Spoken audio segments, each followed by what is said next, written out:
మీరు అప్పటికప్పుడు ఏదైనా టిఫిన్ చేయాలి అనుకుంటే ఉప్మా నూకతో వేసే దోశ ట్రై చేయండి. 10 నిమిషాల్లో అయిపోతుంది. బౌల్లో 1 కప్పు బొంబాయి రవ్వని, చిన్నగా తరిగిన ఒక ఉల్లిపాయని, 2 పచ్చిమిర్చి సన్నగా తరిగినది, చిన్న ముక్కల్లాగా తరిగిన అల్లం, చిన్నగా తరిగిన కరివేపాకు, కొత్తిమీర వేసి నూక మునిగేంత వరకు నీళ్లు వేసి 10 నిమిషాలు పక్కన ఉంచేయండి. 10 నిమిషాల తర్వాత రవ్వ మొత్తం నీళ్ళని పీల్చేసుకుంటుంది. దానిలోనే ఒక హాఫ్ గ్లాసు వాటర్ని కలుపుకోవాలి. ఎక్కువ వాటర్ వేసేయద్దు.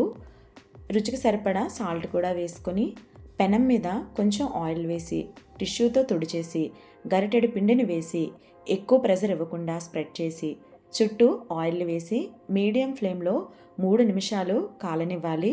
ఈ దోశలు కాలడానికి కొంచెం ఎక్కువ టైం పడుతుంది. మరోవైపు కూడా తిప్పి కాలిన తర్వాత తీసేయాలి. ఇది ప్రాపర్గా కాలకపోతే పర్ఫెక్ట్గా రావు. ట్రై చేయండి. నచ్చితే లైక్ చేయండి.